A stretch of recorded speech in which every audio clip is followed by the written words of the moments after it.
안녕하십니까. 여러분과 함께 성장해가는 채널 성공학 결혼입니다. 요즘은 IPO 전성시대에 살고 있는 것 같습니다. 국내뿐만 아니라 미국 증시에서도 마찬가지입니다. 기업 공개만 하면 뻥튀기는 기본인 것 같습니다. 저는 개인적으로 테슬라 학습력과 넘쳐나는 유동성 두 가지 이유가 가장 크다고 생각합니다. 현지 시간 10일 뉴욕 증시에 상장한 숙박 공유 앱 에어비앤비의 브라이언 체스키 창업자가 블룸버그 TV 인터뷰에서 지난 4월 회사 가치 180억 달러를 인정받아 자금을 조달했었는데 놀랍다 라고 하면서 그는 놀란 표정으로 말을 제대로 잇지 못했다고 합니다. 이날 오후 1시 38분 첫 거래가 시작된 에어비앤비 주식은 주당 148달러로 거래를 시작해 144.71달러로 마감했습니다. 공모가 68달러 기준 112.81% 급등한 것입니다. 주가는 한때 165달러까지 폭등했습니다. 에어비앤비의 시가총액은 시초가 기준으로 1016억 달러였고 종가로도 약 1000억 달러입니다. 발행이 예상되는 주식까지 포함한 희석 시가총액은 1020억 달러로 추정됩니다. 에어비앤비의 질주는 이날 하루 종일 뉴욕 증시의 화제가 되었습니다. 월가도 놀란 건 마찬가지입니다. 월가 관계자는 전날 도어 대시가 86% 이상 급등한 탓에 에어비앤비도 어느 정도 오를 것이라고 생각은 했지만 시초가부터 1000억 달러를 넘을 줄은 몰랐다라고 했습니다. 이날 에어비앤비의 시총은 세계적 호텔 체인인 웨리어트와 힐튼, 델타 항공을 합한 금액보다 많습니다. 이렇게 에어비앤비 주가가 치솟은 원인은 6가지 정도로 분석되는데 살펴보겠습니다. 첫 번째, 무서운 개인 투자자입니다. 에어비앤비는 당초 44에서 50달러대의 공모가를 희망했습니다. 기관 투자자 대상 수요 예측에서 공모가 밴드는 56에서 60달러로 높아졌고 최종 공모가는 68달러로 이 수준도 뛰어넘었습니다. 이런 공모가는 기관 투자자 수요를 기반으로 정해졌습니다. 이날 에어비앤비와 기존 기관 투자자들은 5,200만 주를 공모가에 매각했습니다. 하지만 이날 첫 거래가 시작되자 개인 투자자들의 매수세가 폭발적으로 몰렸습니다. 개인들의 힘이 에어비앤비 주가를 첫날 112.81%까지 급등시킨 것입니다. 요즘 월가의 예측은 자주 틀립니다. 폭발적으로 늘어난 젊은 개인 투자자의 움직임을 전혀 예측하지 못하는 것 같습니다. 뉴욕 증시는 지난 수십 년간 개인 투자자들은 감소하고 기관 투자자가 주도하는 시장이었습니다. 연기금과 상장지수 펀드를 앞세운 자산 운용사들이 시장을 이끌었습니다. 하지만 2013년 무료 주식 거래 앱 로빈후드가 등장하고 작년 말부터는 피델리티, 이트레이드 등 온라인 기반 증권사들이 수수료를 무료로 전환한 뒤 개인 투자자가 폭증했습니다. 지난 3월 코로나 사태로 주가가 폭락하자 월가는 일제히 조심스러운 접근을 권했습니다. 하지만 뉴욕 증시는 3월 말 이후 60%가량 수직 상승했습니다. 젊은 로빈후드 투자자들에게 익숙한 줌, 비욘드 미트, 펠로톤, 스노우플레이크 등은 몇백 %씩 급등하면서 나스닥은 연초에 비해서 40% 이상 올랐습니다. 월가는 처음에는 정부가 나눠준 부양책 수표로 불장난을 하고 있다. 스포츠가 중단돼 스포츠 도박을 못하니까 증시로 몰렸다. 뜨거운 맛을 보게 될 것이다 라는 등 부정적인 반응을 보였습니다. 월가가 뉴욕 증시에 대해 시각을 긍정적으로 바꾼 것은 일러야 지난 5월부터였습니다. 개인 투자자보다 2달 이상 느렸습니다. 최근 개인 투자자들은 옵션 시장에도 대거 진입했습니다. 최근 옵션 거래액이 20년 이래 최고치를 기록한 것도 소액 투자자들의 주식 콜옵션 매수가 급증했기 때문입니다. 두 번째, 테슬라 효과입니다. 기관 투자자들은 지금 테슬라를 놓고 고민에 빠졌습니다.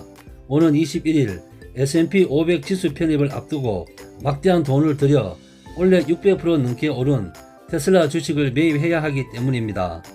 월가 관계자는 기관 투자자들이 에어비앤비, 도어대시 등 초대형 유니콘들이 상장하는 바람에 향후 지수 편입 혹은 지수 편입을 앞둔 주가 상승을 고려해 미리 매입하는 수요가 나타나고 있다 라고 말했습니다. 에어비앤비는 작년까지 막대한 투자를 퍼붓는 경영을 하다가 올해 코로나 한파를 맺은 뒤 엄청난 비용 절감에 나섰습니다. 전체 직원의 4분의 1에 가까운 1900명을 해고하고 마케팅 비용을 대폭 줄였습니다. 덕분에 지난 3분기 흑자로 전환했습니다. 내년 경제가 정상화된다면 4분기 연속 흑자라는 S&P 500 지수 편입 기준을 맞추고 내년 이맘때 지수 편입이 될 가능성도 있습니다. 시가총액이 최소 82억 달러 이상이어야 한다는 기준은 이미 달성했습니다. 다만 테슬라에 대해서는 지수 편입을 앞두고 너무 올랐다는 이유로 매도를 권유하는 의견이 나오고 있습니다. 오랫동안 테슬라 강세론자였던 뉴스트리트 리서치 피에르 페라고 애널리스트는 테슬라의 투자 등급을 매수에서 보유로 낮추면서 S&P 500 지수 편입에 앞서 지금이 차익을 실현하기 좋은 시기라고 주장했습니다. 모건 스탠리, 애덤 조나스 애널리스트도 이날 테슬라 목표 주가 540달러를 고수하면서 향후 10% 주가가 내릴 수 있다고 경고했습니다. 실제 S&P 500에 편입되면 일반적으로 주가가 상승하지만 오래 지속되는 건 아닙니다. 네드 데이비스 리서치에 따르면 1973년에서 2018년 사이에 지수에 포함된 기업의 주가는 통상 편입 1년 후 주가가 하락했다고 합니다. 세 번째, 강력한 경제 정상화 기대입니다. 지난 5일로 끝난 미국 주 정부의 실업급여 청구자 수는 전주보다 13만 7천 명 증가한 85만 3천 명에 달했습니다. 시장 예상치인 72만에서 73만 명을 훨씬 웃돌았습니다. 게다가 이날 코로나 사망자는 하루 3,100명을 넘었습니다.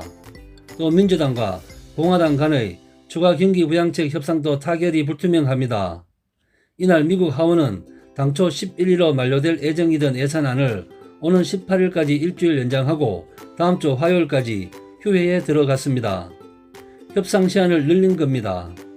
폴리티코는 공화당 매치 맥코널 상원 원내대표 보좌관이 공화당은 초당파 부양책을 못 받아들인다 라고 말했다고 보도했습니다. 그러나 시장은 이런 부정적 소식들을 무시했습니다. 이날 다우는 0.23%, S&P 500은 0.13% 내렸지만 나스닥의 경우 0.54% 올랐습니다. 나스닥 상장은 전날 약 2% 정도 떨어진 반발 매수 수요가 유입된 것으로 해석이 됩니다. 뉴욕 증시 분위기는 경제 정상화 테마가 지배하고 있습니다. 월가 관계자는 백신이 풀리고 있는 이상 경제 정상화는 시간 문제라며 몇 달만 견디면 더 오를 텐데 좋은 주식이라면 지금 팔 이유가 없다 라고 말했습니다. 네 번째, 달아오른 기업 공개 시장입니다. 현재 뉴욕의 IPO 시장에는 돈이 몰려 있습니다.